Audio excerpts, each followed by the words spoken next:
ये class 12th physics का chapter 11 है, dual nature of radiation and matter.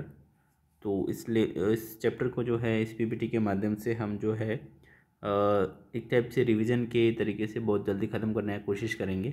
इसके जो बहुत इंपॉर्टेंट बोर्ड में आने वाले क्वेश्चंस है उसका मैंने अलग से एक वीडियो बनाया है, जिसमें पिछले 6-7 सालों के क्वेश्चन जो है वो डिस्कस किए हैं सॉल्यूशन के साथ में, तो वो आप देख सकते हैं।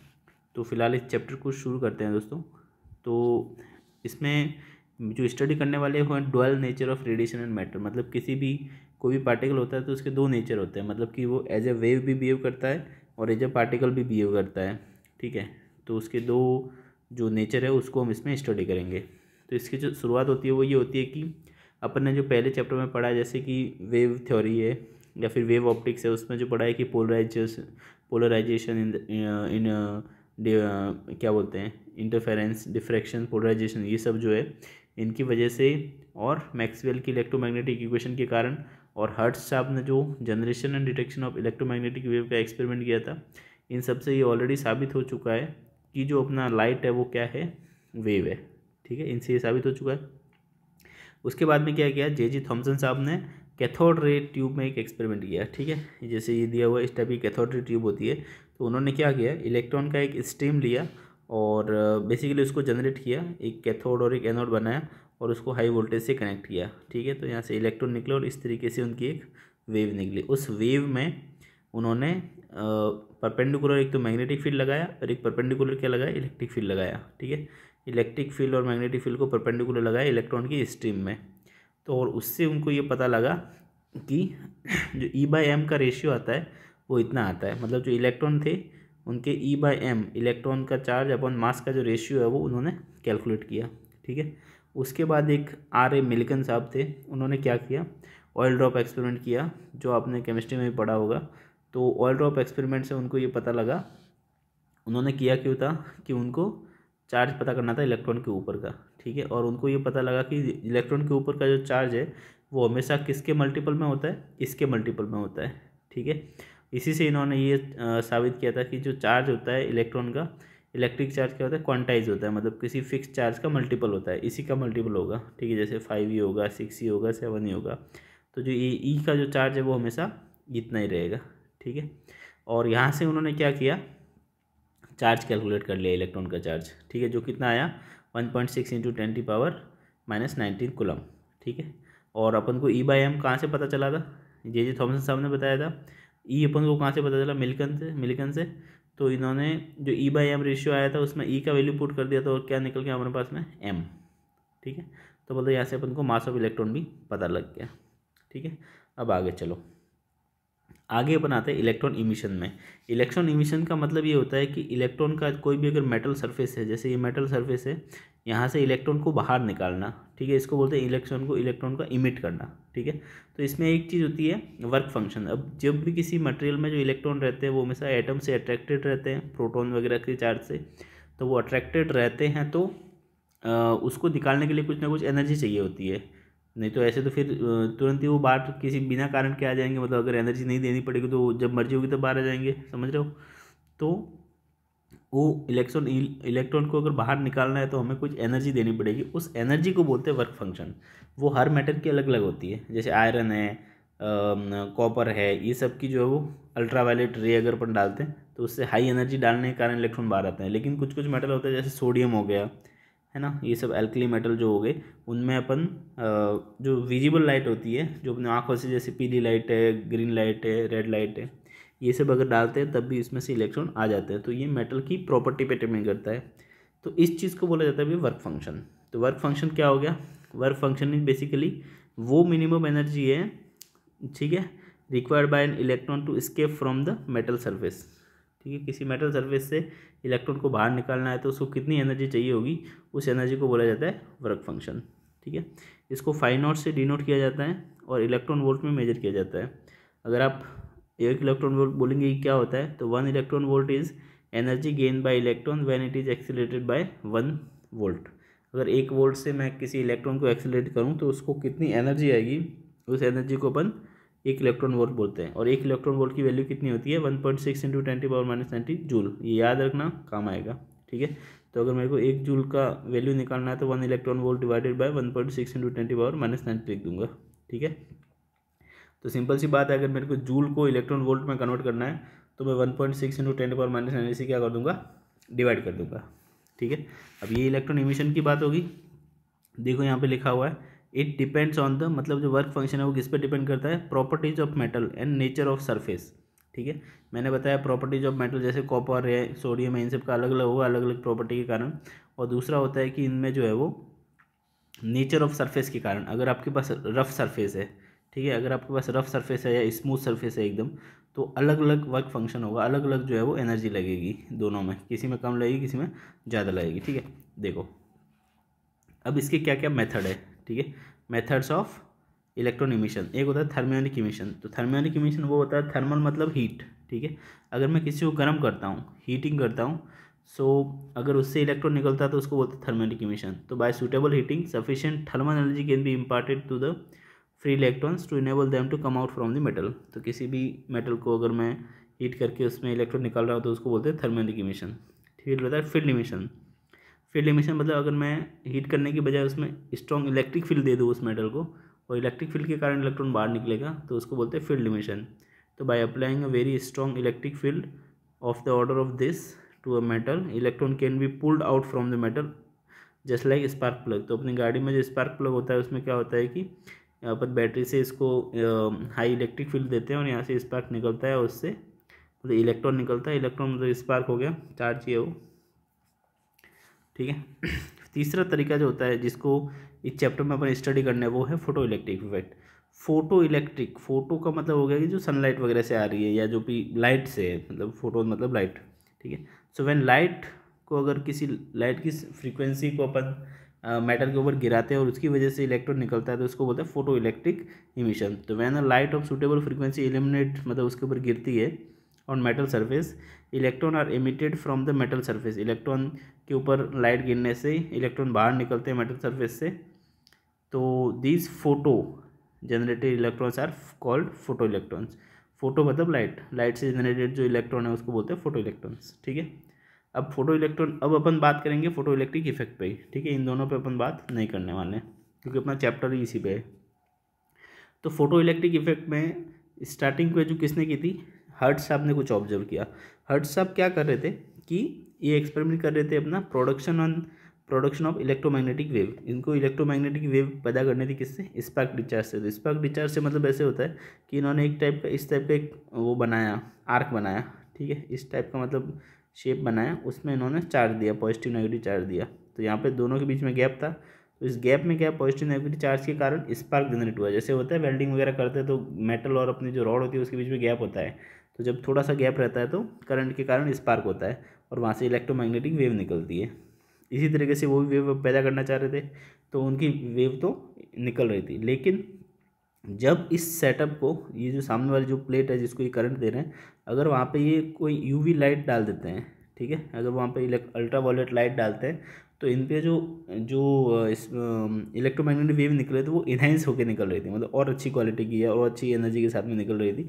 तो ये इनको पता लगा कि भाई इलेक्ट्रोमैग्नेटिक वेव डालने के कारण इस प्लेट में जो है वो इलेक्ट्रॉन है उसको एनर्जी मिल रही है और वो और ज़्यादा मात्रा में बाहर निकल रहे हैं। तो ये हर्ट्ज साहब का ऑब्जर्वेशन था। देखो, hertz observe that high voltage spark across the detector loop were enhanced when emitter plate was illuminated by ultraviolet light from arc lamp के द्वारा अल्ट्रावायलेट लाइट डाली गई, ठीक है, इमिटर प्लेट के ऊपर, तो जो वेव निकल रही थी वो बहुत इन्हेंस थी। ठीक है, तो उनका कारण क्या था, इन्होंने बताया कि after absorbing sufficient energy from the incident light, जो लाइट आ रही है उससे इन्होंने एनर्जी एब्जॉर्ब कर ली है प्लेट के इलेक्ट्रॉन ने, मतलब light, the electrons escape from the surface of metal into surrounding space. ठीक है, उसके बाद में जो है वो सराउंडिंग स्पेस में इलेक्ट्रॉन बाहर आ जा रहे हैं। ठीक है, दूसरा ऑब्जर्वेशन इनका किसका था, फिर एक्सपेरिमेंट को आगे बढ़ाया हॉलवॉच एंड लेनार्ड ऑब्जर्वेशन। उन्होंने क्या किया कि when ultraviolet radiation falls on emitter plate C, electron are rejected from it when, अब ये तो भाई एक्सपेरिमेंट कर रहे थे, अब इन्होंने पूरा एक सेटअप तैयार किया कि एक पॉजिटिव प्लेट, एक नेगेटिव प्लेट होगा, एक पॉजिटिव प्लेट होगा, इनको उन्होंने करंट से जोड़ा, ठीक है। इस पूरे सेटअप को एक ग्लास ट्यूब में रखा, ठीक है। तो इन्होंने ये पाया कि जब भी अपन इस नेगेटिव वाले को जो है वो नेगेटिव से जोड़ते हैं और सॉरी जोड़ते नहीं है, मतलब क्या करते हैं इसमें, अगर मैं इंसिडेंट लाइट यूवी लाइट अगर मैं इस पर गिराऊँ तो यहाँ से इलेक्ट्रॉन निकलते हैं और ट्रैवल करके यहाँ तक जाते हैं। तो जैसे इलेक्ट्रॉन ट्रैवल करते हैं तो इस जो पीछे वाला सर्किट है इसमें क्या होता है, करंट फ्लो करना चालू कर देता है, ठीक है। और जब भी मैं ये लाइट रोक देता हूँ तो करंट फ्लो स्टॉप हो जाता है। तो इसका मतलब ये इन्होंने कंक्लूजन निकाला कि जब मैं अल्ट्रावायलेट लाइट को इमिटर प्लेट के ऊपर डालता हूँ, इमिटर प्लेट मतलब जहाँ से इलेक्ट्रॉन निकलने वाले हैं, इमिट करने वाली है जो प्लेट, ठीक है, तो उसमें से इलेक्ट्रॉन निकलते हैं और करंट फ्लो होता है। लेकिन जब मैं लाइट को रोक देता हूँ तो कोई भी करंट फ्लो नहीं होता है, ठीक है। तो इन्होंने प्रूव कर दिया कि भाई लाइट से इलेक्ट्रॉन निकलते हैं। So when ultraviolet radiation fall on the emitter plate C, electron are ejected from it which are attracted toward the positive collector plate A, मतलब ये जो प्लेट थी नेगेटिव, इसको बोलते हैं इमिटर प्लेट, ठीक है। और सी से दिया जाता है क्योंकि ये कैथोड बोलते हैं इसको, ठीक है। दूसरी एक पॉजिटिव प्लेट होती है जिसको ए बोला जाता है, मतलब एनोड, ठीक है, ए से एनोड। तो इसको कलेक्टर प्लेट भी बोला जाता है कि एक इमिट करेगा और एक कलेक्ट करेगा by electric field. The electron flow through the evacuated glass tube resulting in current flow. तो करंट फ्लो होता है यहाँ से यहाँ तक। As soon as ultraviolet radiation were stop the current flow stop. जैसे ही लाइट आनी बंद होगी करंट बंद हो गया। Hallwachs and Lenard studied how photo current, मतलब जो करंट बह रहा था उसको फोटो करंट बोला जाता है क्योंकि इलेक्ट्रॉन के कारण था और इलेक्ट्रॉन कहाँ से आए थे, लाइट से आए थे। तो लाइट से आने वाले इलेक्ट्रॉन को बोला जाता है फोटो इलेक्ट्रॉन, और फोटो इलेक्ट्रॉन से जो करंट होता है उसको बोला जाता है photo current. Varied with collector और plate potential, collector plate potential and with frequency and intensity of light. तो अब इन्होंने आगे जो स्टडी होगी क्या होगी कि जो लाइट गिराई है वो कितनी इंटेंसिटी की होनी चाहिए, कितनी फ्रीक्वेंसी की होनी चाहिए। जो इन्होंने इन दोनों पॉजिटिव और नेगेटिव को बना के रखा है, बैटरी से जोड़ के रखा है, वो पोटेंशियल कितना होना चाहिए, मतलब अगर बढ़ाएंगे घटाएंगे तो क्या फ़र्क पड़ेगा। तो इस सब का स्टडी इन्होंने किया। तो इस स्टडी पे जाने से पहले अपन को कुछ कुछ डेफिनेशन सीखनी पड़ेगी। तो जैसे देखो ये डेफिनेशन बहुत बार बोर्ड्स में आती भी है, जैसे थ्रेशोल्ड फ्रीक्वेंसी। तो थ्रेशोल्ड फ्रीक्वेंसी क्या होती है कि दो चीज़ें होती है। अपन ने देखा था वर्क फंक्शन, किसी भी मेटल का एक वर्क फंक्शन होता है कि मतलब इतना एनर्जी देंगे तभी इलेक्ट्रॉन बाहर निकलेगा। अब एनर्जी देगा कौन, एनर्जी देगा अपनी इंसिडेंट लाइट, जो पर लाइट गिरा रहा है वो। तो लाइट में भी तो इतनी एनर्जी होनी चाहिए ना, ठीक है। तो लाइट की एनर्जी को अपन फ्रीक्वेंसी से देखते हैं, फ्रीक्वेंसी मतलब लाइट की एनर्जी, ठीक है।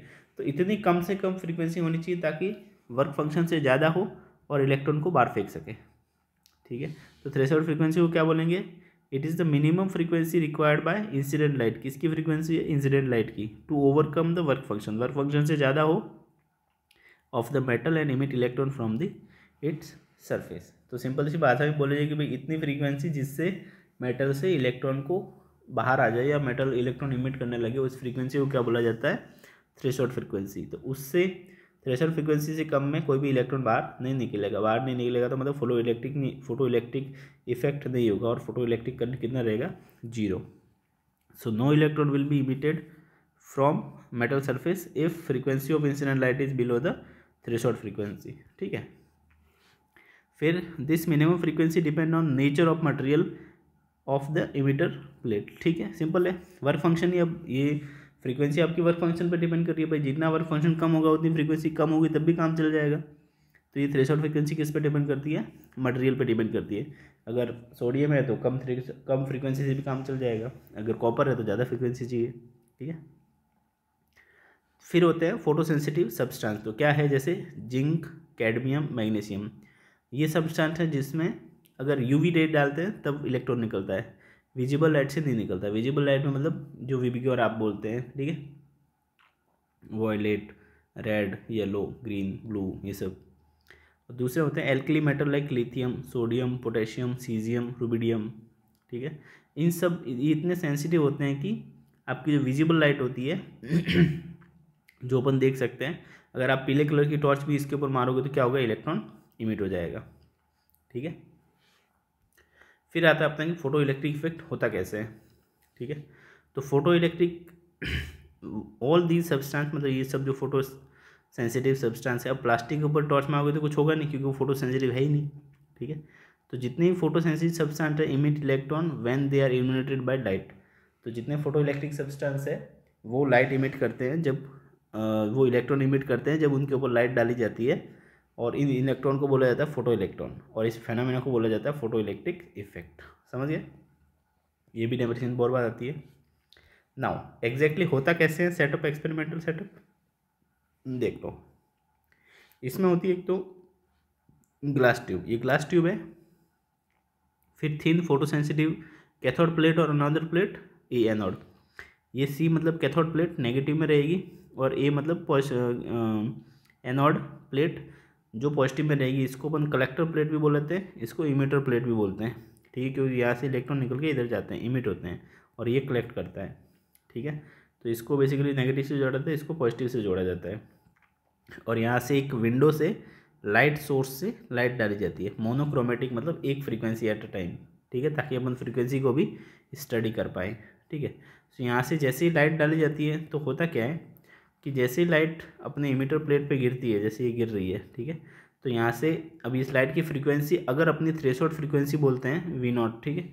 सो अगर म्यू इज़ ग्रेटर देन म्यू0 है, ठीक है, थ्रेशोल्ड फ्रीक्वेंसी ज़्यादा है, तो क्या होगा, यहाँ से इलेक्ट्रॉन निकलेगा, और निकलेगा, निकलते ही क्या होगा, इधर इसके पास पॉजिटिव चार्ज पड़ा हुआ है, यहाँ पे क्या है नेगेटिव है, तो यहाँ से रिपेल होगा, और रिपेल होगा और कहाँ जाएगा, पॉजिटिव की तरफ, पॉजिटिव की तरफ अट्रैक्ट होगा, तो मतलब इलेक्ट्रॉन इधर से इधर मूव करेगा, इधर से इधर मूव करके फिर ऐसे सर्किट में मूव करेगा, तो यहाँ पे क्या आ जाएगा, करंट आ जाएगा, ठीक है। तो इस करंट को मेजर कौन करेगा, अमीटर। और इन दोनों प्लेट के बीच में जो negative potential, negative positive potential कर रहे हैं वो बैटरी के द्वारा होता है, उस पोटेंशियल को V बोला जाता है, मतलब वोल्ट मीटर होता है, और V से डिनोट किया जाता है, ठीक है। तो यहाँ पे वहीं सब लिखा हुआ है।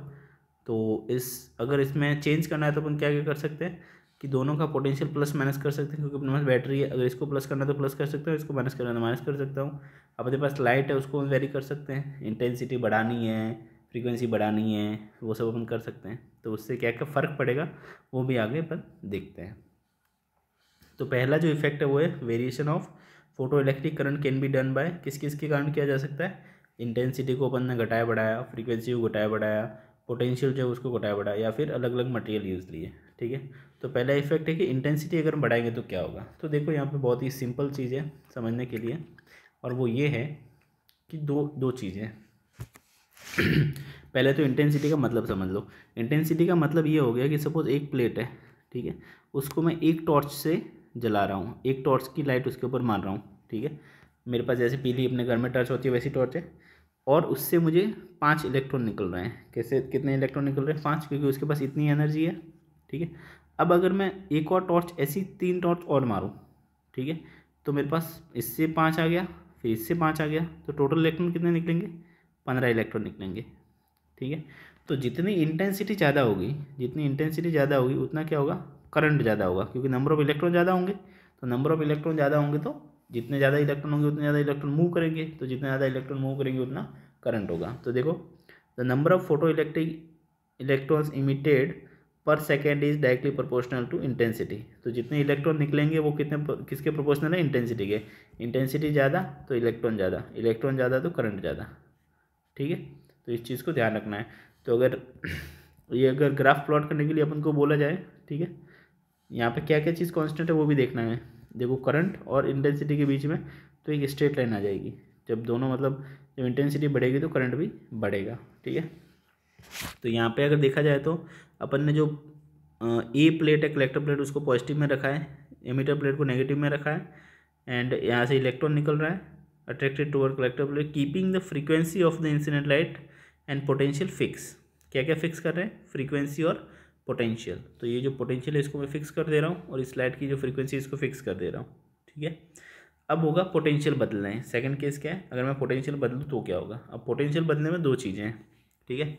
देखो अपनी 2 प्लेट हैं, सी वाली प्लेट और ए वाली प्लेट, इसको अगर नेगेटिव है इसको पॉजिटिव है, ठीक है। अब अगर मैं इसी पोलैरिटी में, मतलब इसी चार्ज में अगर मैं पोटेंशियल बढ़ाता हूँ, ठीक है, पोटेंशियल बढ़ाता हूँ और बाकी सब चीज़ें इंटेंसिटी और वो सब सेम है, तो उसके कारण क्या होगा कि जैसे जैसे ये पॉजिटिव, जैसे पहले 100 वोल्ट था पॉजिटिव में, अब यहाँ सपोज 0 है या -5 है, यहाँ पे तो कांस्टेंट रखता हूँ, यहाँ पे बढ़ाता हूँ, तब पोटेंशियल डिफरेंस तो बढ़ ही जाएगा। डिफरेंस तो अपन को तो पोटेंशियल का डिफरेंस चाहिए, दिस माइनस दिस।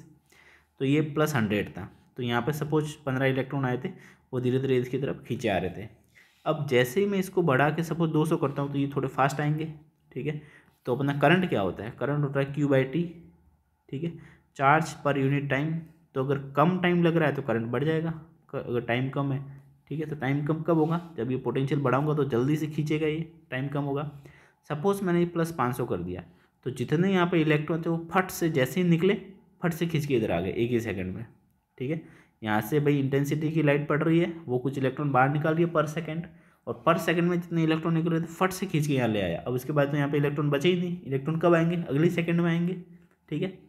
तो मतलब समझ रहे हो ना, ये जो मैक्सिमम पोटेंशियल है, ठीक है, इस पोटेंशियल के कारण जो है वो यहाँ पे अभी इससे अगर ऊपर मैं पोटेंशियल लेके जाता हूँ तो भी कुछ फ़र्क नहीं पड़ता, क्योंकि मेरे पास तो इलेक्ट्रॉन है ही नहीं, तो खींचेगा क्या, ठीक है। तो एक टाइम के बाद क्या होता है, जो करंट होता है वो कांस्टेंट हो जाता है, ठीक है। एक टाइम के बाद करंट जितना है, जितने इलेक्ट्रॉन निकालेगा बस वो खींच के यहाँ ले आएगा, उससे ज़्यादा करंट बढ़ेगा ही नहीं ना, ठीक है। भाई सारे इलेक्ट्रॉन ही आ गए तो अब खींचेगा क्या, समझ गए। तो करंट क्या होता है, एक टाइम के बाद करंट क्या हो जाता है, कांस्टेंट हो जाता है, ठीक है। तो इस कांस्टेंट करंट को बोला जाता है सैचुरेटेड करंट। क्या बोला जाता है, सैचुरेटेड करंट, ठीक है। तो जैसे जैसे पोटेंशियल ऐसे पॉजिटिव में बढ़ाते हैं तो एक टाइम के बाद जो पोटेंशियल है वो क्या हो जाता है, सॉरी करंट जो क्या हो जाता है, कांस्टेंट हो जाता है। इसको बोलते हैं सैचुरेटेड करंट, ठीक है। तो इमीटर को नेगेटिव में रखना है, कलेक्टर को पॉजिटिव में रखना है। तो देखा गया है कि फोटो इलेक्ट्रिक करंट जो है वो बढ़ता है किसके कारण, पोटेंशियल के कारण। अपन ने देखा, देखो ये धीरे धीरे धीरे ऐसे बढ़ रहा है, ठीक है। ये भी मैंने बताया कि क्यों बढ़ रहा है, क्योंकि जैसे जैसे 20, 200, 500 करोगे तो इनकी जो स्पीड है वो बढ़ती जाएगी। लेकिन एक टाइम के बाद जैसे 500 कर दिया तो जितने इलेक्ट्रॉन है सबके सब इधर आ गए, अब यहाँ पे कुछ बचा ही नहीं है, बचा ही नहीं है तो फिर आप 700 कर दो, 800 कर दो, कोई फर्क ही नहीं पड़ेगा, इलेक्ट्रॉन ही नहीं है तो खींचेगा क्या, ठीक है। तो ये जो एक टाइम के बाद क्या हो जाता है, कांस्टेंट हो जाता है, ठीक है। नाउ अगर मैं इस पोलैरिटी को रिवर्स कर देता हूँ, रिवर्स करना मतलब कैसे, देखो रिवर्स करने का मतलब ये हो गया कि हमारे पास ये कलेक्टर प्लेट है, ये सॉरी इमीटर प्लेट है, ये कलेक्टर प्लेट है। तो अगर पहले ये भी नेगेटिव था, अब मैं इसको पॉजिटिव कर देता हूँ, इसको नेगेटिव कर देता हूँ, ठीक है। तो अभी भी क्या होगा, यहाँ पे लाइट गिर रही है, इलेक्ट्रॉन गिरेगा, लेकिन यहाँ पे आगे नेगेटिव है, तो वही इलेक्ट्रॉन इधर तक पहुँच पाएगा जिसके पास एनर्जी बहुत ज़्यादा है, K max, ठीक है। काइनेटिक एनर्जी ज़्यादा है तभी वो वहाँ तक पहुँच पाएगा, अदरवाइज वहाँ तक पहुँच नहीं पाएगा। और वो भी क्या होगा, धीरे धीरे सपोज -100 है, -200, -300, अगर मैं इसे माइनस में बढ़ाता जाता हूँ तो इलेक्ट्रॉन को यहाँ पहुँचने में बहुत दिक्कत होगी। एक टाइम के बाद इलेक्ट्रॉन इधर ही रुकेगा, आगे जाएगा ही नहीं, क्योंकि उसको इतना रिपल्सन आगे से मिल रहा है। नेगेटिव चार्ज है, ये भी नेगेटिव चार्ज है, इलेक्ट्रॉन भी नेगेटिव होता है ना, ठीक है। तो देखो अगर मैं ये नेगेटिव है, नेगेटिव वाले को बोलते हैं रिटार्डिंग पोटेंशियल और पॉजिटिव वाले को बोलते हैं एक्सेलरेटिंग पोटेंशियल, ठीक है। तो ये जैसे मैंने उल्टा कर दिया तो इसको बोलते हैं रिटार्डिंग पोटेंशियल। तो देखो करंट जो है वो शार्पली डिक्रीज होता है, ऐसे ऐसे कम कम कम होगा और एक टाइम के आके रुक जाएगा, जीरो हो जाएगा। जीरो कब होगा, जब मैंने बताया कि जैसे -300 पे अब इतना पोटेंशियल है कि ये इलेक्ट्रॉन जो है वो इधर आ ही नहीं सकता, यहीं अटक गया है, ठीक है। तो यहीं अटक गया तो क्या होगा, इलेक्ट्रॉन फ्लो ही नहीं हो रहा है, तो इलेक्ट्रॉन फ्लो नहीं हो रहा है तो करंट फ्लो होगा नहीं, करंट क्या हो जाएगा, जीरो, ठीक है। तो देखो ये करंट यहाँ में जीरो हो गया, ठीक है। तो ऐसा पोटेंशियल जहाँ पे करंट जीरो हो जाता है उसको बोला जाता है भाई स्टॉपिंग पोटेंशियल। ये V0 जो है वो क्या है, stopping potential, cut off potential या स्टॉपिंग पोटेंशियल, समझ गए। So for a particular frequency of incident light the minimum negative retarding potential V0 given to the plate A which photo current stops or becomes zero। तो ऐसा potential जो plate ए का potential होना चाहिए, ठीक है। प्लेट ए के पोटेंशियल हम मेजर करते हैं, मतलब इसको कांस्टेंट रखते हैं और इसका जो घटाना बढ़ाना वो करते हैं। तो ऐसा पोटेंशियल जहाँ करंट जीरो हो जाए उसको बोलते हैं कट ऑफ या स्टॉपिंग पोटेंशियल। वेरी इंपॉर्टेंट, आप ध्यान रखना। अब यही ग्राफ जो है, समझ गए, अब यही ग्राफ में फ्रीक्वेंसी जो है वो अभी तक सेम थी, ठीक है। अब मैं इंटेंसिटी बढ़ा देता हूँ, क्या बढ़ा देता हूँ, इंटेंसिटी। जैसे I1 I2 I3 है, ठीक है। तो जैसे ही मैंने इंटेंसिटी बढ़ाया तो क्या होगा, इलेक्ट्रॉन 5 से 15 हो गए, जैसे मैंने ऊपर बताया था, ठीक है। तो 5 से 15 हो गए तो फट से खींच के इधर ले आया, ठीक है। तो उनका जो है वो करंट बढ़ जाएगा, क्योंकि 5 से 15 हो गए तो भाई ज़्यादा इलेक्ट्रॉन है तो करंट भी बढ़ जाएगा, Q/T होता है, तो Q ज़्यादा है तो करंट बढ़ जाएगा। तो जैसे इंटेंसिटी I3 की सबसे ज़्यादा है तो I3 का जो करंट है वो सबसे ज़्यादा होगा। लेकिन यहाँ पे इंटेंसिटी बढ़ाई है लेकिन फ्रीक्वेंसी सेम है, तो फ्रीक्वेंसी सेम है तो फ्रीक्वेंसी का सीधा सीधा रिश्ता होता है एनर्जी के साथ में, ठीक है। तो एनर्जी मतलब कितने स्पीड से इलेक्ट्रॉन जो है जस्ट उससे बाहर निकल रहा है, ठीक है। तो सपोज मैं कोई एग्जांपल मान लेता हूँ कि 50 किलोमीटर पर आवर की स्पीड से बाहर नहीं, ऐसे ही मैं एग्जांपल मान रहा हूँ, रैंडमली, इतना होता नहीं है कुछ भी, बस आपको समझाने के लिए, ठीक है। सपोज इस स्पीड से अगर बाहर निकल रहा है, और ये स्पीड क्या है, मतलब हर इलेक्ट्रॉन की अलग अलग होती है, लेकिन मैक्सिमम स्पीड इतनी है किसी की भी, ठीक है। तो इससे ज़्यादा हो नहीं सकता क्योंकि फ्रीक्वेंसी सेम है, ठीक है। तो जब इस स्पीड को रोकना है, ठीक है, तो भले आप एक सोर्स के साथ में रोको, या फिर I1 की रोको, या I2 की रोको, या I3 की रोको, समझ रहे हो, किसी भी इंटेंसिटी का रोको, लेकिन रोकना तो 50 किलोमीटर को ही है। तो वो कब रुकेगा, वो तो एक ही पॉइंट पे रुकेगा। उसको रोकने के लिए अपन ने पहले कितना दिया था, -300। तो अभी आप भले 5 इलेक्ट्रॉन निकालो कि 15 इलेक्ट्रॉन निकालो, सपोज 15 के 15 50 की स्पीड से आ रहे हैं बाहर, तो भी मेरे को -300 अगर लगा हुआ तो 15 के 15 रुक जाएंगे। -300 पोटेंशियल पे आप 5 इलेक्ट्रॉन को भी रोक सकते हो, 15 इलेक्ट्रॉन को भी रोक सकते हो, कोई दिक्कत नहीं है, ठीक है। तो जब तक फ्रीक्वेंसी सेम है, ठीक है, अगर फ्रीक्वेंसी सेम है और आप इंटेंसिटी को बढ़ा रहे हो तो क्या होगा, फोटो करंट बढ़ेगा, लेकिन स्टॉपिंग पोटेंशियल सेम रहेगा। क्यों? क्योंकि ये जो स्पीड है वो तो बढ़ नहीं रही है ना, उसको आप थोड़ी बढ़ा रहे हो। बाहर निकलने की जो काइनेटिक एनर्जी है वो तो फिक्स रह रही है, क्योंकि इंटेंसिटी फिक्स है तो वो भी फिक्स रहती है। वो किससे बदलती है, खाली फ्रीक्वेंसी से बदलती है, ठीक है। तो इस कारण जो है आपका स्टॉपिंग पोटेंशियल क्या रहता है, कांस्टेंट रहता है। ये वेरी वेरी इंपॉर्टेंट पॉइंट है, आपको ध्यान रखना पड़ेगा। अगर स्टॉपिंग पोटेंशियल देखो, नेक्स्ट में हम क्या पढ़ने वाले हैं, अगर फ्रीक्वेंसी बढ़ाएंगे तो सपोज मैं फ्रीक्वेंसी बढ़ाता हूँ, तो ये जो 50 किलोमीटर वाली स्पीड थी वो 60 हो गई, 70 हो गई, ठीक है। अब 60 को रोकने के लिए मुझे इसको -300 देना पड़ रहा था, उसको -400 देना पड़ेगा, इसको -500 देना पड़ेगा। तो देखो, ये देखो, ये -300 पर रुक गया, ये -400 पर रुक गया, ये -500 पर रुक गया। देखिए इसकी फ्रीक्वेंसी जो है वो सबसे ज़्यादा इसकी है, इस वाले की, ठीक है। और जब आप पॉजिटिव में पोटेंशियल देंगे, तब चूंकि यहाँ पे इंटेंसिटी कांस्टेंट है, क्या फिक्स है, इंटेंसिटी फिक्स है, तो जो 15 इलेक्ट्रॉन निकलने थे या 5 इलेक्ट्रॉन निकले थे वही निकलेंगे, और वही निकलेंगे तो उसकी जो सैचुरेटेड करंट है वो क्या रहेगा, सबका सेम रहेगा, ठीक है। तो जो सैचुरेटेड करंट है वो तो सेम रहेगा, 5 को फट से खींच के डाल देगा, लेकिन जो स्टॉपिंग पोटेंशियल है वो अलग अलग हो जाएगा। क्यों? क्योंकि अभी फ्रीक्वेंसी बढ़ रही है, तो जैसे जैसे फ्रीक्वेंसी बढ़ेगी वैसे वैसे एनर्जी बढ़ेगी। एनर्जी बढ़ेगी तो यार ज़्यादा स्पीड है, उसको रोकने के लिए ज़्यादा जोर लगाना पड़ेगा, तो ज़्यादा जोर मतलब कि ज़्यादा पोटेंशियल बढ़ाना पड़ेगा। तो इस तरीके से नेगेटिव में अपना रिटार्डिंग पोटेंशियल बढ़ जाएगा, ठीक है। सो ये होता है effect of incident radiation on stopping potential, ठीक है। फिर अपना एक वेरी इंपॉर्टेंट चीज़ आती है कि एक अपन ने ग्राफ प्लॉट करते हैं स्टॉपिंग पोटेंशियल और फ्रीक्वेंसी के बीच में। तो जैसे जैसे अपन ने क्या बताया कि फ्रीक्वेंसी बढ़ती है वैसे वैसे स्टॉपिंग पोटेंशियल भी बढ़ेगा, क्योंकि एनर्जी बढ़ेगी तो उसको रोकने के लिए पोटेंशियल ज़्यादा लगाना पड़ेगा, मतलब नेगेटिव में ज़्यादा लगाना पड़ेगा, ठीक है। तो इनके बीच में रिलेशन होता है, क्या होता है, लीनियर होता है, डायरेक्टली प्रोपोर्शनल। देखो ये डायरेक्टली प्रोपोर्शनल मतलब एकदम स्ट्रेट लाइन। अब ये चालू किसी फिक्स पॉइंट से होता है, तो इस पॉइंट को बोला जाता है थ्रेशोल्ड फ्रीक्वेंसी, ठीक है। तो ये जो थ्रेशोल्ड फ्रीक्वेंसी है उसके बाद ही आप निकाल सकते हो इलेक्ट्रॉन, उससे पहले तो इलेक्ट्रॉन निकलेगा ही नहीं, ठीक है। सो निकलेगा नहीं तो करंट क्या रहेगा, जीरो, तो स्टॉपिंग पोटेंशियल की जरूरत ही नहीं पड़ेगी। तो एक फिक्स टाइम के बाद ही जो है वो, या फिक्स फ्रीक्वेंसी के बाद ही ये ग्राफ चालू होगा, ठीक है। तो यहाँ पे जो ये ग्राफ है स्ट्रेट लाइन आता है, एंड ये ग्राफ क्या क्या शो करता है कि stopping potential V0 linearly vary करता है किसके, फ्रीक्वेंसी के साथ में, फॉर गिवन किसी मटेरियल, एक मटेरियल के, अलग अलग मटेरियल का अलग अलग होता है, वो मैंने आपको बताया था। थ्रेशोल्ड फ्रीक्वेंसी वगैरह मटेरियल पर डिपेंड करती है। There exist a certain minimum cut off frequency for which stopping potential is zero. तो स्टॉपिंग पोटेंशियल जीरो रहेगी क्योंकि उस फ्रीक्वेंसी से नीचे, ये V0 की बात कर रहा है थ्रेशोल्ड फ्रीक्वेंसी, उस मिनिमम फ्रीक्वेंसी से नीचे तो करंट ही नहीं है, तो करंट ही नहीं है तो इलेक्ट्रॉन ही नहीं निकल रहा है, तो इलेक्ट्रॉन ही नहीं निकल रहा है तो उसको रोकेंगे क्या, ठीक है। सो ये दो चीज़ें पता लगी, और इन दोनों से क्या इम्प्लीकेशन हो रहे हैं तो वो देखिए, ये दोनों ऑब्जर्वेशन से इम्प्लीकेशन क्या आ रहे हैं वो देखो। तो maximum kinetic energy of photo electron varies linearly with the frequency. ये मैंने अभी भी बताया कि जो फ्रीक्वेंसी होती है वो किससे वेरी करती है, एनर्जी, ठीक है। अगर आप फ्रीक्वेंसी बढ़ाओगे तो उसकी एनर्जी बढ़ेगी, कैसे, लीनियरली, ठीक है।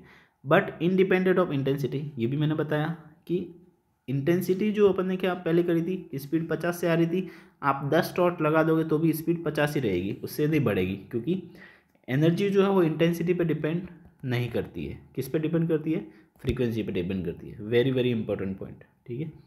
तो ये है for frequency nu of incident radiation lower than the cut off frequency V0 no photo electric emission is possible even if intensity is large.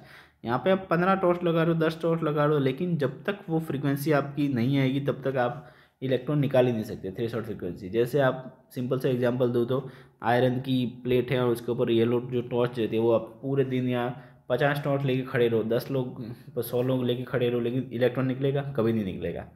तभी निकलेगा जब आप इसके ऊपर यूवी रेज वगैरह डालोगे, ठीक है। तो आप सिंपल सी बात है कि जैसे एक्सरे वगैरह में अपन करवाते हैं तो अपने घर में अगर आप टॉर्च से देखोगे तो अपनी हड्डियाँ नहीं दिखेगी, लेकिन जब एक्सरे आएगी तो अपने सब कुछ अंदर वाले पोर्शन भी जो हड्डियाँ वगैरह रहती है वो दिखने लगती है, क्योंकि उसमें फ्रीक्वेंसी ज़्यादा रहती है और ज़्यादा पावर रहती है, ठीक है। तो the minimum cut off frequency me not is called threshold frequency, it is different for different metals, ठीक है। अब ये जो चीज़ है वो क्या है? समरी है। अभी भी अपन ने जो पढ़ा उसकी समरी है। क्या समरी है? बोलता है कि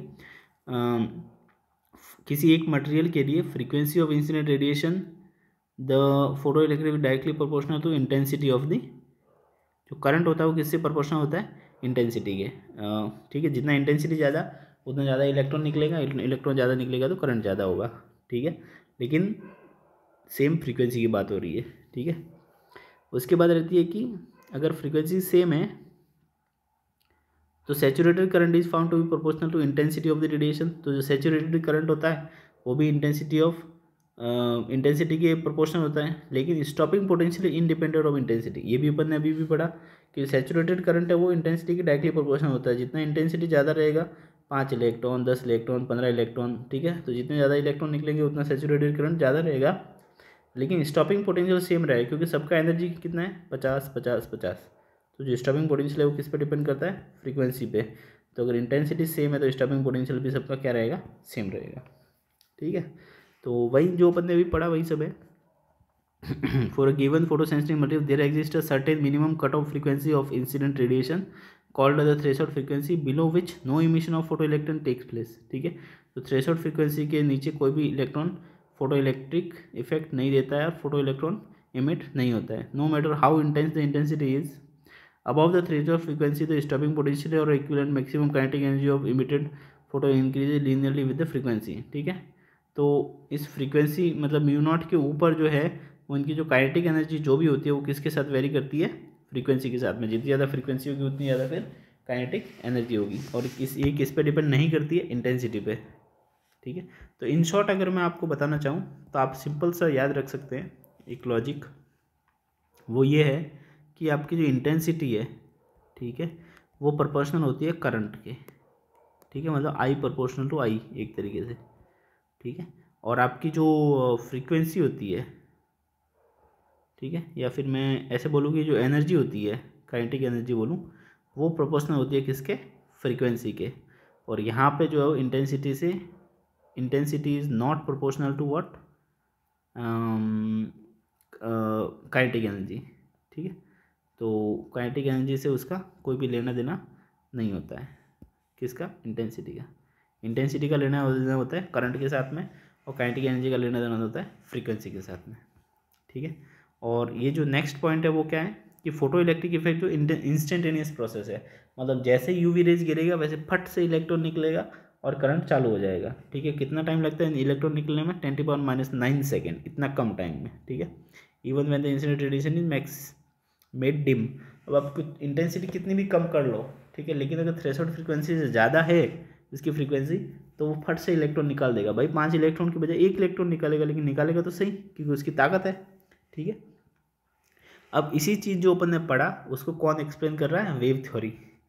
कैसे कर रही है देखो, वेव थ्योरी ये बोलती है कि भाई जितनी ज़्यादा वेव होगी, ठीक है, देखो एज पर वेव थ्योरी क्या है, greater the intensity of radiation, जितनी ज़्यादा वेव आप लेके आओगे, greater or the amplitude of electric and magnetic field, क्योंकि इलेक्ट्रोमैग्नेटिक वेव है तो जितनी ज़्यादा वेव होगी उतने ज़्यादा एम्पलीट्यूड होंगे इलेक्ट्रिक और मैग्नेटिक फील्ड के।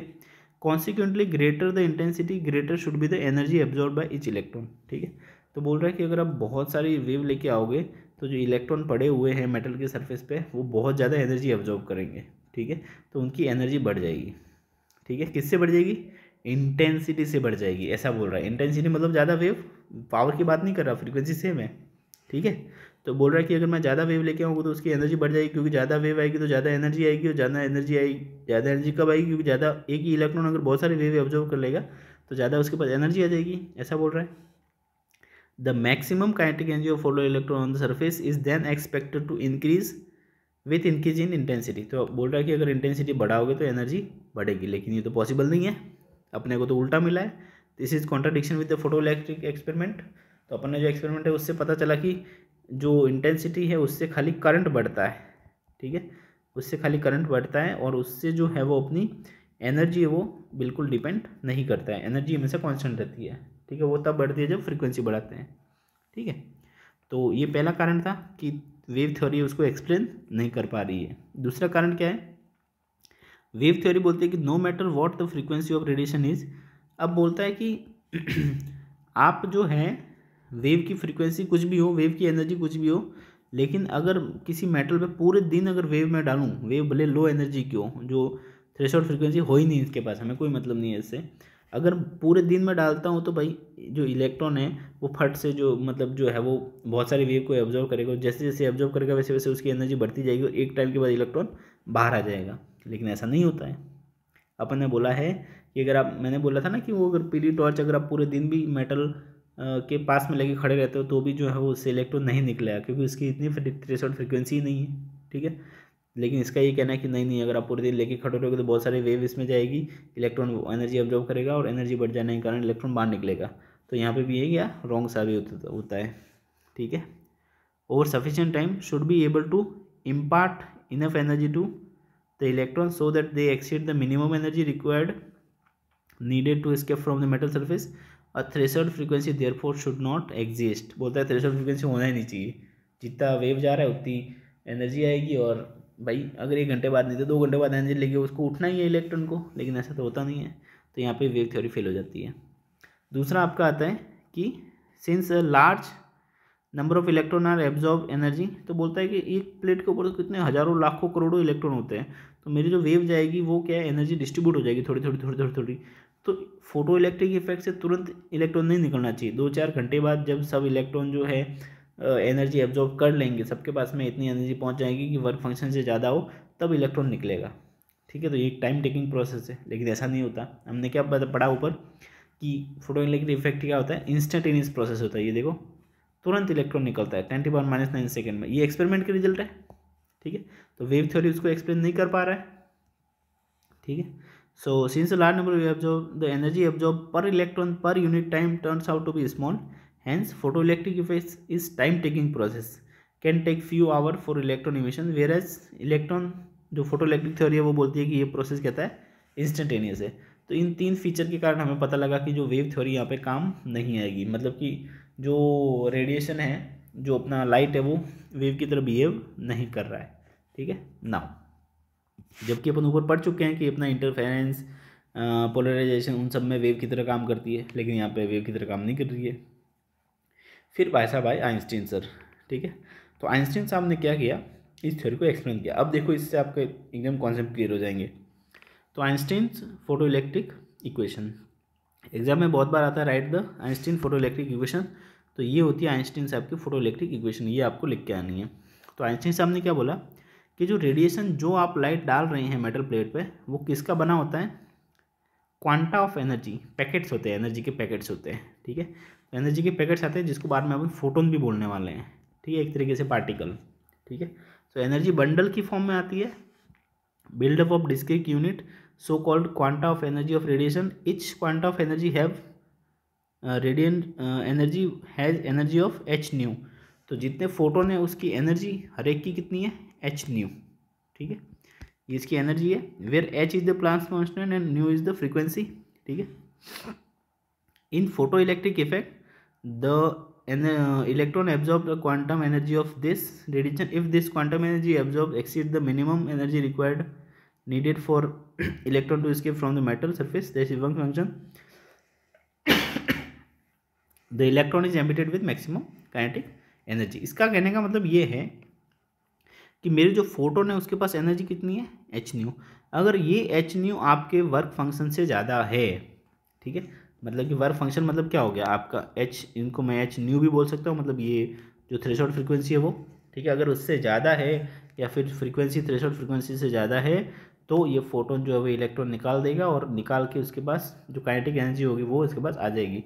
तो यहाँ पे कंजर्वेशन ऑफ एनर्जी लागू होता है। तो उन्होंने बोला कि काइनेटिक एनर्जी कितनी आएगी, जितना अपन ने इसको एनर्जी दिया था, किसने एनर्जी दिया था, फोटोन ने, और वो कहाँ चला गया, आधा एनर्जी तो उसको निकालने में चला गया, वर्क फंक्शन को वर्क फंक्शन जितना एनर्जी कहाँ लग गया उसको खोद के निकालने में। उसके बाद बात निकल के आया तो उसके बाद कितनी एनर्जी बचेगी, इतनी h-5। तो ये इक्वेशन किसने दी, आइंस्टीन साहब ने। ये देखो बोलता है कि उसके बाद इतनी एनर्जी बचेगी क्योंकि इतनी तो फोटोन टोटल लेके आया था, इतनी उसको तोड़ के निकालने में लग गई। तो उसके बाद में कितनी बची उसको मूव करने के लिए, उसके पास mv या हाफ mv², तो वो ये वाली काइनेटिक एनर्जी है, ठीक है। तो इस तरह से उन्होंने बढ़िया से एक्सप्लेन कर दिया कि फोटोन आते हैं, फोटोन टकराते हैं, फोटोन की एनर्जी h न्यू होती है और h न्यू एनर्जी के टकराने के कारण अगर वो h न्यू एनर्जी आपकी 5 नॉट से ज़्यादा है तो इलेक्ट्रॉन निकाल देगा, और इलेक्ट्रॉन की जो निकला हुआ इलेक्ट्रॉन होगा उसकी काइनेटिक एनर्जी कितनी होगी, Ek=h-5 नॉट, ठीक है। सो इंटेंसिटी, बहुत बार इंटेंसिटी की डेफिनेशन आती है तो देख लो, intensity of light for given frequency is determined by the number of photons incident per second, ठीक है। कितने होते हैं, number of photon incident per second. तो एक सेकेंड में कितने फोटोन जो है वो निकलते हैं, ठीक है, या फिर इस पर कितने निकलेंगे तो इस पर आएंगी। तो ये होती है उसकी इंटेंसिटी, किस इंटेंसिटी से लाइट आ रही है। अब वेव थ्योरी तो एक्सप्लेन नहीं कर पाई, लेकिन आइंस्टीन ने थ्योरी ने कैसे एक्सप्लेन किया, किसको, फोटो इलेक्ट्रिक एक्सपेरिमेंट को, जो ऊपर अपन ने किया था, ठीक है।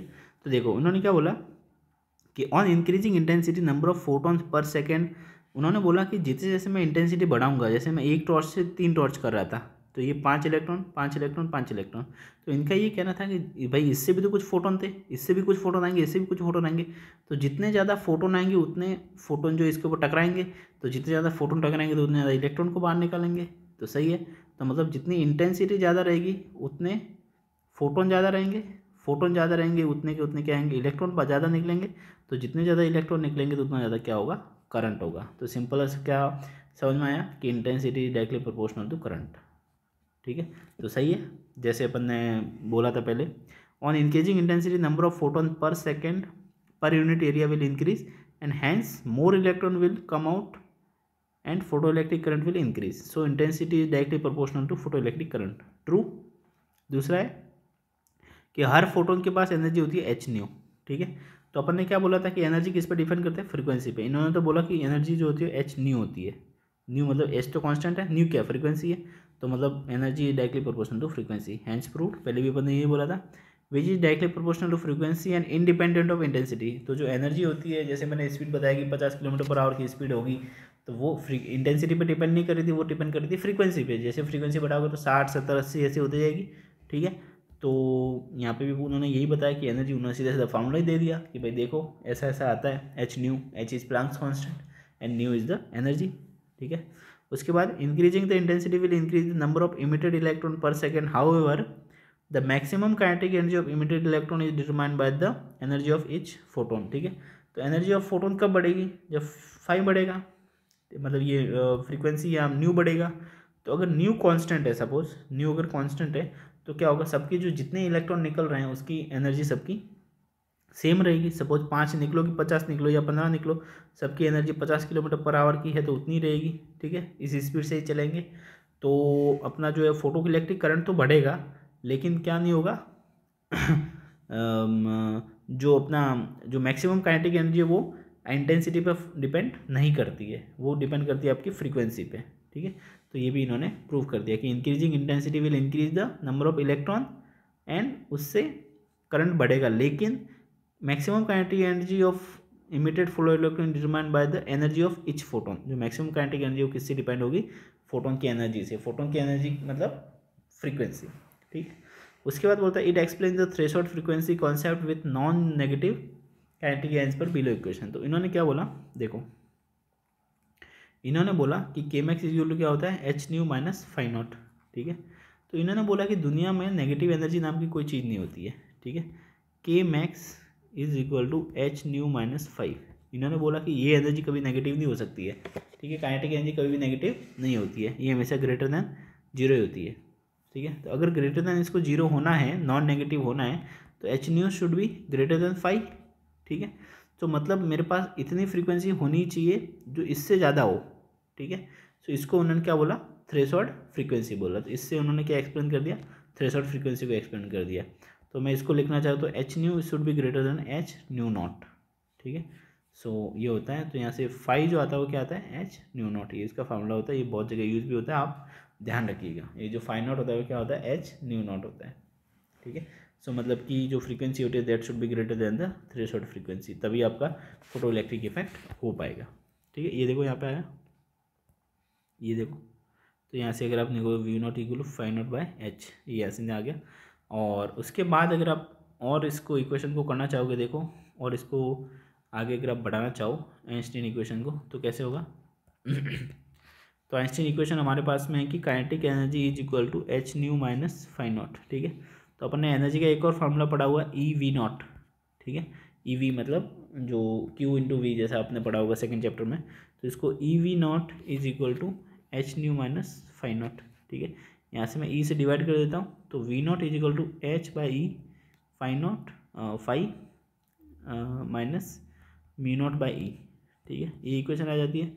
इसको आपको देखने से लगेगा ये y is equal to M X plus C जैसी जैसी दिख रही है, ठीक है। तो मतलब स्ट्रेट लाइन की इक्वेशन है। तो अपन ने जो ऊपर ग्राफ पढ़ा वो इसी लाइन का है। देखो ये y में क्या है, ये सपोज मैं ग्राफ ड्रॉप करता हूँ, y में क्या है वी नॉट, एक्स में क्या है न्यू फ्रीक्वेंसी, ठीक है।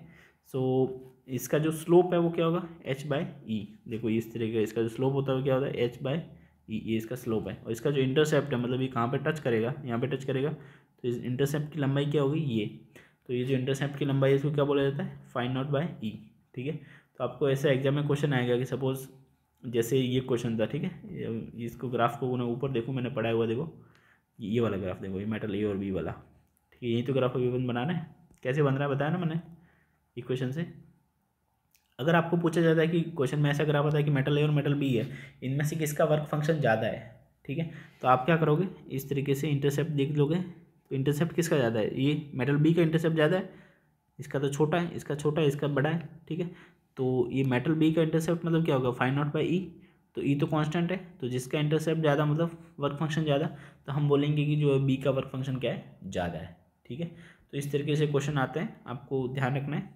तो ये इक्वेशन ऐसी वाली है, और यहाँ से इसका जो स्लोप आता है वो एच बाय ई आता है, ठीक है। एक और चीज़, इस इक्वेशन को जो है आइंस्टीन की इक्वेशन जो है, इसको किसने सही प्रूव किया था, मिल्कन साहब ने प्रूव किया था। वापस मिल्कन साहब आ गए, उन्होंने क्या किया, सोडियम के लिए ये प्लॉट किया, सोडियम मेटल के लिए, ठीक है। सोडियम मेटल के लिए ये सब कैलकुलेशन की, ये ग्राफ लाया और ग्राफ प्लॉट किया। जैसे उनको ग्राफ प्लॉट किया तो उनको क्या मिला, स्लोप मिल गया। और वो स्लोप कितना है, स्लोप जो वैल्यू मिली होगी, सपोज 50 है, जो भी है, this equal to H by E होता है। और उनको ई तो पता ही था, चार्ज ऑफ इलेक्ट्रॉन 1.6 × 10⁻⁻19। यहाँ से इसको मल्टीप्लाई किया, तो जो एच की वैल्यू आई, वो एच की वैल्यू जो प्लांक्स कांस्टेंट पहले यूज़ कर रहे थे 6.6 × 10⁻34, वो की वहीं आई, ठीक है। तो उन्होंने एच की वैल्यू को वेरीफाई किया, किससे, सोडियम मेटल के stopping potential versus frequency curve plot करके, ठीक है। तो उसके कारण क्या हुआ, उनको ये प्रूफ हो गया कि हाँ भाई एच की वैल्यू सही आ रही है, तो मेरी जो आइंस्टीन की इक्वेशन है वो भी क्या है, करेक्ट ही होनी चाहिए, ठीक है।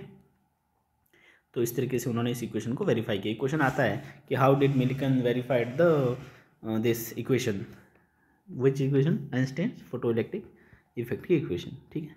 अब particle nature of light of the photon, तो ये पूरा अभी जो अपन ने पढ़ा वो क्या है, उसका समरी है। तो definite value of h new energy होती है, उसका मोमेंटम होता है एच सी बाय लेमडा। तो एनर्जी होती है वो क्या होती है, एच न्यू, और न्यू को अपन सी बाय लेमडा भी लिखते हैं, ठीक है। तो एच सी बाय लेमडा जो ये हो सकता है, ठीक है। और जो इसकी मोमेंटम होती है पी मतलब एम वी, वो क्या होती है, एच न्यू बाय सी, ठीक है। इससे आपको डिवाइड करना है, ठीक है।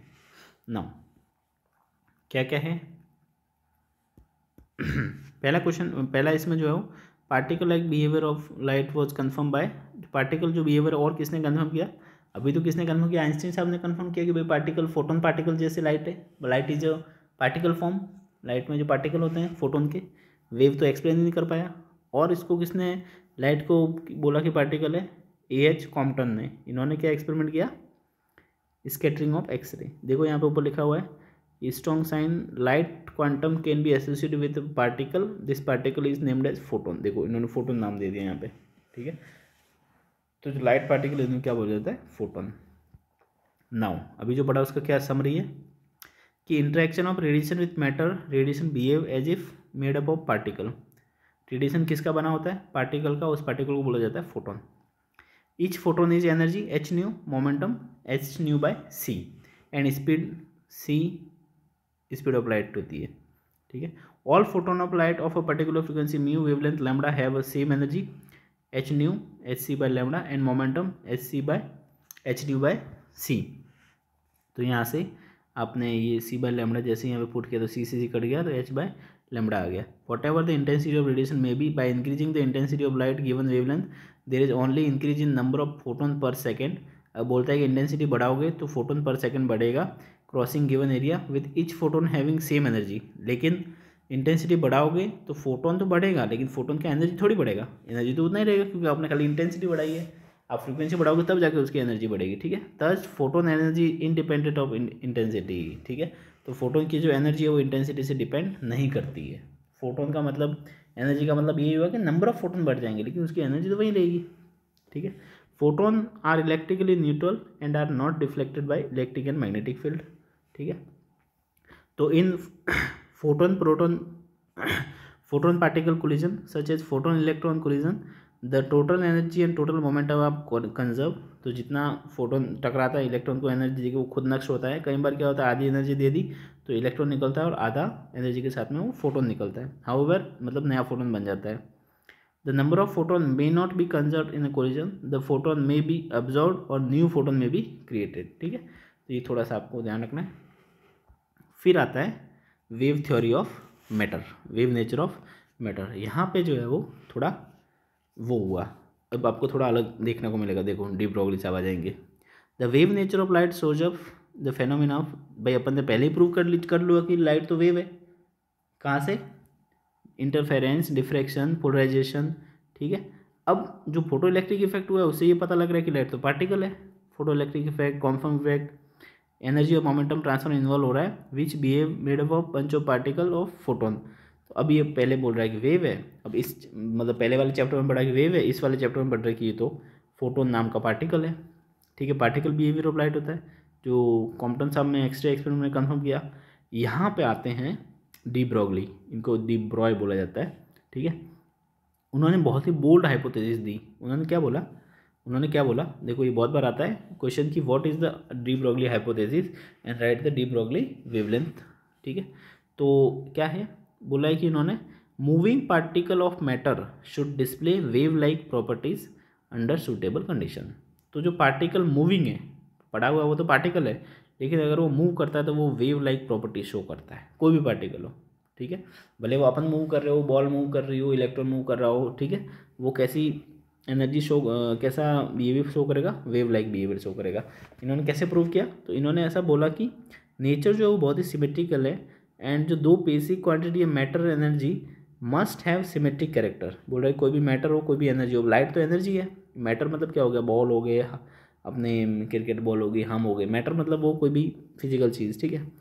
Must have symmetrical character and radiation shows dual aspect. बोलता है कि जो रेडिएशन है उन्होंने ही आपको एक बार वेव एक बार पार्टिकल बता दिया है, तो मैटर को भी जो डुअल एस्पेक्ट होना चाहिए, मतलब हर चीज़ का। इनका ये कहना था कि मैटर हो कि एनर्जी हो, कोई भी हो, अगर वो मूविंग है तो उसको वेव लाइक बिहेव करेगा, मूविंग नहीं है तो वो पार्टिकल लाइक बिहेव करेगा, ठीक है। तो इन्होंने यहाँ से वेव लेंथ, अगर वो बाई वेव है तो वेव लेंथ देनी पड़ेगी। तो डी ब्रोगली साहब ने proposes that wave the wave length lambda of matter wave is called de Broglie wave length, ठीक है। तो लैम्बडा जो है उसको डी ब्रोगली वेव लेंथ कहा जाता है और वो क्या होता है, lambda is equal to H by p, ठीक है। ये बहुत ही इंपॉर्टेंट फार्मूला है, वो हर जगह काम में आएगा। What is de Broglie wavelength, lambda is equal to H by p. वहाँ पे एच क्या है, प्लैंक्स कांस्टेंट, पी क्या है, momentum of the particle. Lambda associated with the particle of momentum P is given as this. So यहाँ से H by M we भी लिख सकते हैं, where m is the mass of particle and mu v is the speed. This is called de Broglie relation. इसको क्या बोला जाता है, डी ब्रोगली रिलेशन, आपको याद रखना है, ठीक है। फिर आता है वेव नेचर ऑफ मैटर। तो dual aspect of matter is evident in the de Broglie relation. On left hand side in equation देते lambda attribute to the wave nature. इन्होंने क्या रिलेशन दिया था, lambda is equal to h by p. तो इन्होंने जो left hand side है वो लैम्बडा है, तो वेवलेंथ किसकी होती है, तो वेव की होती है, ठीक है। लेकिन राइट हैंड साइड में इन्होंने मोमेंटम रखा है, मोमेंटम वेव का नहीं होता है, मोमेंटम तो पार्टिकल का होता है। तो इन्होंने एक ही इक्वेशन में वेव और पार्टिकल दोनों को इक्वल कर दिया। तो मतलब इन्होंने ये बता दिया एक ही रिलेशन में कि वेव और particle is nothing but same, ठीक है, मतलब एक ही चीज़ है। अब पार्टिकल है वो भी वेव की तरह बिहेव करता है, वेव है वो भी पार्टिकल की तरह बिहेव करता है, मतलब इस टाइप का उन्होंने थोड़ा सा अलग थ्योरी दिया। Lambda wave momentum is typically attribute of particle, momentum है वो पार्टिकल की प्रॉपर्टी और जो वेव लेंथ है वो वेव की प्रॉपर्टी है।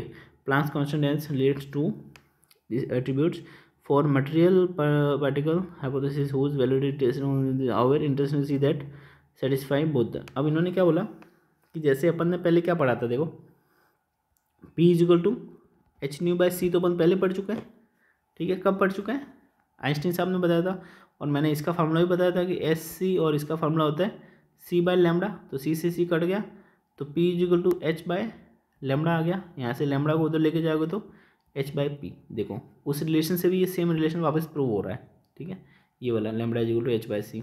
That is de Broglie wavelength of photon given by this equals the wavelength of electromagnetic radiation which the photon is quantum energy and momentum, ठीक है। So wavelength is smaller for heavier particle, heavier particle की जो wavelength है वो छोटी होती है, मतलब जिसका मास लार्ज होता है, एंड मोर एनर्जेटिक पार्टिकल, ठीक है। तो अगर मतलब क्या होता है कि जो वेवलेंथ होती है वो इन्वर्सली प्रोपोर्शनल होती है फ्रीक्वेंसी के, तो अगर फ्रीक्वेंसी ज़्यादा है तो वेवलेंथ कम, तो फ्रीक्वेंसी ज़्यादा है तो एनर्जी भी ज़्यादा होती है, तो एनर्जी ज़्यादा है तो भी वेवलेंथ कम, ठीक है। तो इस तरह से ये चैप्टर अपना ख़त्म होता है। बहुत ही सिंपल और 3-4 मार्क्स फिक्स करने वाला क्वेश्चन है, मतलब चैप्टर है। और ये जो प्रीवियस ईयर क्वेश्चन है 2018 के 2024 के सब मैंने डिस्कस करे हुए वीडियो में, आप जाके आराम से देख सकते हैं, पूरा सॉल्यूशन मैंने दे के रखा हुआ है। तो इस तरीके से आप करेंगे तो इसमें पूरे मार्क्स आने के चांस रहते हैं। और भी अगर आपको कोई भी डाउट है तो आप कमेंट करके मुझे बताइएगा, ठीक है।